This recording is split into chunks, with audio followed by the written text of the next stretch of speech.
कबीर साहब की थी चेतावनी की। चेतावनी का मतलब होता है वाणी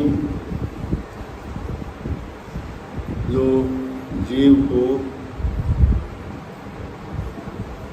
चेताता है।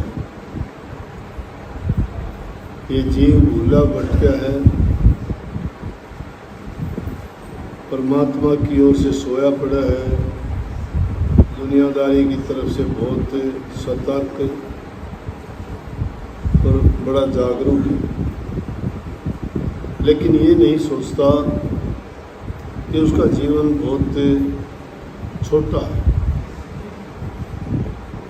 कबीर साहब कहते छोटे से जीवन में अच्छे काम करो ताकि ये इंसान का चोला मिलने का लाभ आपको मिले। इसीलिए कही कि नेकी कर ले 2 दिन का मेहमान। 2 दिन का मेहमान कहते हैं शॉर्ट लिव्ड, छोटा जीवन।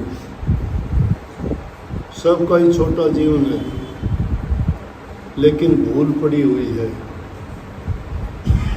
इंसान पर माया का, काल का प्रकोप ऐसा है, वो सोचता है कि हमेशा मैं इसी तरह से रहूँगा, लेकिन ये नहीं सोचता कि समय बीतने के साथ शरीर भी वृद्ध हो जाएगा, दुनियादारी के साथी भी साथ छोड़ देंगे और धीरे धीरे करके मौत की तरफ बढ़ जाएंगे और उस काम में हमारा साथ देने वाला, बचाने वाला कोई नहीं है। एक दूसरी जगह पर कबीर साहब की वाणी आती है, मरोगे मर जाओगे, मरोगे मर जाओगे, कोई न लेगा नाम, उजड़ जाए बसाओगे, छोड़ के बसता गाँव। इस दुनिया को बसती हुई जो मानते हैं ना, गांव, शहर, नगर, हम सोचते हैं कि ये बस्ती है जिंदों की नहीं, मुर्दों की बस्ती है। मुर्दों की बस्ती क्यों है? यहाँ जिंदा कोई रहता ही नहीं है, मेहमान है। मेहमान इसीलिए कहा कि मेहमान आते हैं चले जाते हैं, रुकते नहीं, ठहरते नहीं। ये दुनिया उस धर्मशाला और सराय की तरह से है जिसमें मुसाफिर आते हैं, कुछ समय के लिए विश्राम करते और चले जाते हैं। इंसान भी ऐसा ही है, या कुछ दिन विश्राम के बाद चला जाएगा। इस बसते हुए को तो उजड़ कर जाएगा और जो उजड़ा हुआ है वहाँ जाके बसा देगा। लेकिन उससे पहले बड़ी बात कह दी, मर जाओ, मरोगे मर जाओगे। मरना आवश्यक है। जिसने जन्म ले लिया उसकी मृत्यु को कोई टाल नहीं सकता, वो जरूरी है। जो पैदा हुआ है वो खत्म भी है। और कोई भी नाम लेने का मतलब है कौन किसको याद करता है, कितने दिन याद करेंगे। 10 दिन के बाद सबको भुला देते हैं, कोई कैसा ही। 9 दिन और 10 दिन तो याद रखते हैं। यारे प्यारे रिश्तेदार, मिलने वाले सब आके उसके किए कर्मों का, चाहे उसने बुरे किए हों तो भी गुणगान करते हैं। अच्छा इंसान था, वो ये करता था, वो गया। जाने के भी बहाने होते हैं, किसी को रोग, किसी को बीमारी, किसी की दुर्घटना, किसी का कोई कारण बढ़ता है, चला जाता है।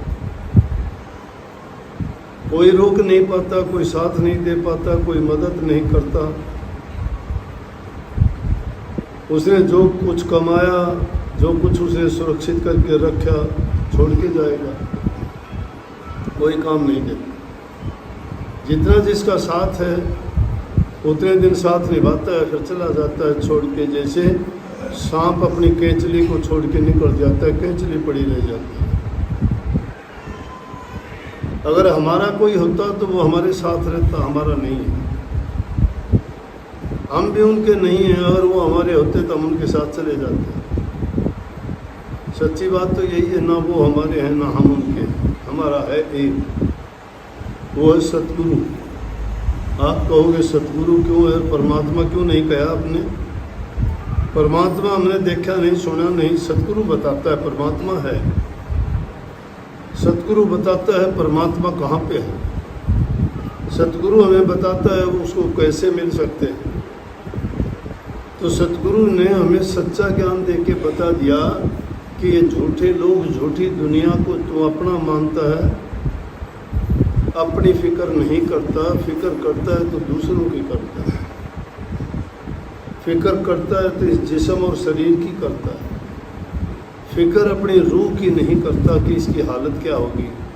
ये भटकती भटकती 84 लाख योनि में धक्के खा के मुश्किल से इसको ये अवसर प्राप्त हुआ कि करनी करके, प्रभु की भक्ति करके, नाम भक्ति करके, उस जुक्ति को पाके ये अपने जीवन को सफल कर ले। जुक्ति कहाँ से मिलती? सतगुरु से। ये जुक्ति और किसी के पास नहीं है। नाम किसी हाट या किसी बनिए की दुकान पे नहीं मिलता।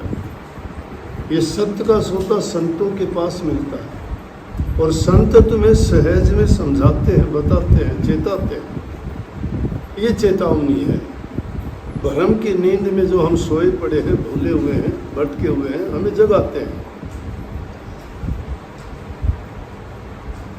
और जगा किस तरह से जगाते हैं? वो कहते हैं भाई कि जिस दुनिया को तू सच्ची मानता है ये झूठी है, सच नहीं है। ये सत्य तो एक ही है, और उस सत्य को पाने का प्रयास करो।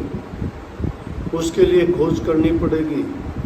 खोज के लिए आपको तप करना पड़ेगा, त्याग करना पड़ेगा, उसके लिए साधना अभ्यास करना पड़ेगा, संयम रखना पड़ेगा, धैर्य रखना पड़ेगा, नेक काम करने पड़ेंगे, परोपकार और पर हित की नीति अपनानी पड़ेगी।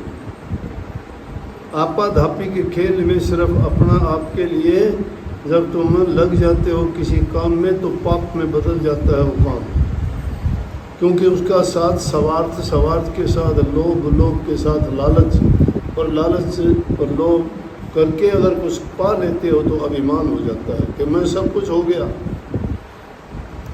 2 पैसे का रोजगार मिल गया, तुम बादशाह बन गए।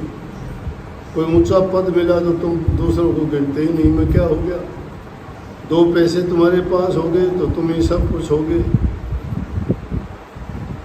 कुछ समय के लिए समय आता है, जवानी में आता है, इंसान सोचता है कि मेरे बराबर कोई नहीं। 2 पैसे हो जाते हैं, सोचता है मेरे समान कोई नहीं। इंसान को इंसान नहीं गिनता। किसी को छोटा मोटा पद मिल जाता है, दूसरे आदमी को आदमी नहीं गिनता। लेकिन ना ये पद रहना, ना ये धन रहना, और ना ये तुम्हारी इज्जत मान बढ़ाई रहनी, एक दिन सब मिट्टी में मिलेगा। यहाँ बड़े बड़े आए लेकिन सब के सब चले गए, यहाँ कोई रह नहीं पाया। इसलिए कहीं के मन नेकी कर ले 2 दिन का बेईमान। यहाँ इस दुनिया में जो भी राजा, सेठ, साहूकार, बादशाह, संत, फकीर, ओलिया जो भी आए, सबको जाना पड़ा। हम भी जाएंगे, सत्य है, ये कोई नहीं रोक सकता। लेकिन जाने से पहले आदमी ऐसा काम करके जाए कि जिसके कारण हंसते हुए जाए, रोते हुए नहीं। रोते हुए वो जाते हैं जिन्होंने बुरे कर्म किए, जिन्होंने नेक कर्म करके, प्रभु की भक्ति करके, जिसने अपने आत्म शक्ति को हासिल कर लिया है, आत्मसात कर लिया है, वो हंसता हुआ जाएगा। क्योंकि उसने जीते जी मरने का तरीका सीख लिया था। जिसको मरने का तरीका आ जाता है तो काल रूपी दुश्मन उसको पीठ दिखा देता है, उसके सामने रुकता नहीं। मरने का तरीका आना चाहिए। और वो मरने का तरीका क्या है? वो शिक्षा ले सकते हो, समुद्र से ले सकते हो, ज़मीन से ले सकते हो, पेड़ों से ले सकते हो। ज़मीन में कितनी खोद खाद करते हो, कोई वो किसी को कुछ नहीं रोकती, मना कर। समुद्र में जो कोई कितना पानी निकाल ले जाए नहीं बोलता। पेड़ों से तुम कितने ही उनका लाभ लेते हो वो नहीं बोलता, फल देता है। मारते हो तो भी फल देता है। वो तुम्हारा हित करता है। जब से पैदा हुआ है वो इंसान का हितकारी। खाने के लिए अनाज देता है, दवा देता है, फल देता है, लकड़ी देता है जो हर काम में आती है। वही तुम्हारा कल्याण भी करती है, आखिरी में जलाती भी वही लकड़ी है। उनसे उपकार सीखो, भलाई सीखो, महानता के गुणों अपनाओ, वो तुम्हें महान बना देंगे। लेकिन अभिमान जब आ जाता है इन बातों को पाके तो इंसान गिरावट की ओर चला जाता है। तो संतों का तो हर वचन इस जीव को जगाने के लिए, समझाने के लिए, और कहता है कि उठो और समझो और अपने जीवन का लाभ उठाओ। पता नहीं कब हलकारा आ जाएगा, कब आपको बुला लेगा और कब चले जाओगे। तो सब कुछ यहीं रह जाएगा। लेकिन अच्छा करके जाओगे तो समझो कि तुमने अपनी अगत को बना लिया है, अच्छा मिलेगा परिणाम उसका। और जिसने जैसा किया है बुरा या निकम्मा काम किया है तो उसका परिणाम उसके लिए बुरा होगा।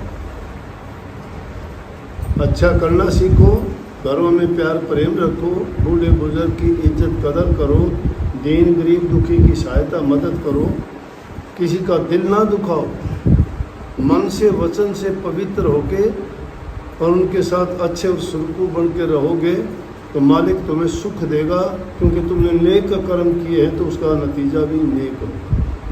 सबको आशीर्वाद। राधा।